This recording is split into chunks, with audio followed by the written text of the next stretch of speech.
మట్టి ద్రావణం జల్లమన్నప్పుడు మీరు సజెషన్ ఇచ్చింది మేము జల్లాము.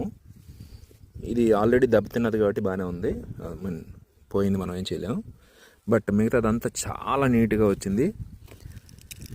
మట్టి ద్రావణంలో మేము చేసింది ఏంటి, కొంతమంది అడిగారు మట్టి ద్రావణం ఎలాగ చేయాలని. ఆల్రెడీ మన పెద్దలు నాకు సజెస్ట్ చేశారు. మట్టి ద్రావణం ఏంటంటే మట్టి, కుంకుడికాయలు చెతక్కొట్టినవి, తర్వాత ఆముదం, మూడును అంటే ఆముదము మట్టి కొంచెం బాగా మట్టిలో కలిపేసి 200 లీటర్లకి, అంటే దానికి ప్రపోర్షనేట్ ఏంటంటే 15 కేజీల మట్టి, 1 కేజీ అరౌండ్ కుంకుడికాయలు, next half litre half KG ఆముదం అరౌండ్. అది మొత్తంగా ఆ డ్రమ్ముకి కలిపాం, ప్లాస్టిక్ డ్రమ్ముకి కలిపి మార్నింగ్ కలిపి ఈవినింగ్ జల్లాం.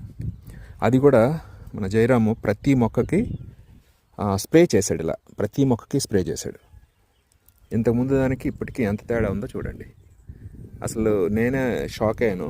నా చిన్నప్పటి నుంచి ఏదో పక్క వాళ్ళు మందు షాప్కి వెళ్ళి మందు తేవడం జల్లడం చేయడం చూశాను, ఒక కెమికల్కి పనిచేస్తుందేమో అనుకునేవాడిని. కానీ ఈ 10 ఏళ్ళుగా నేను వ్యవసాయం చేస్తున్నప్పుడు ఎప్పుడు నాకు అవసరం రాలేదు. బట్ ఈసారి మాత్రం బ్యూటిఫుల్ రిజల్ట్ వచ్చింది. థ్యాంక్స్ అండి, నాకు మీరు సలహా ఇచ్చినందుకు. మన గ్రూప్లో వారే మనకి సలహా ఇచ్చారు. నిజంగా ధన్యవాదాలండి.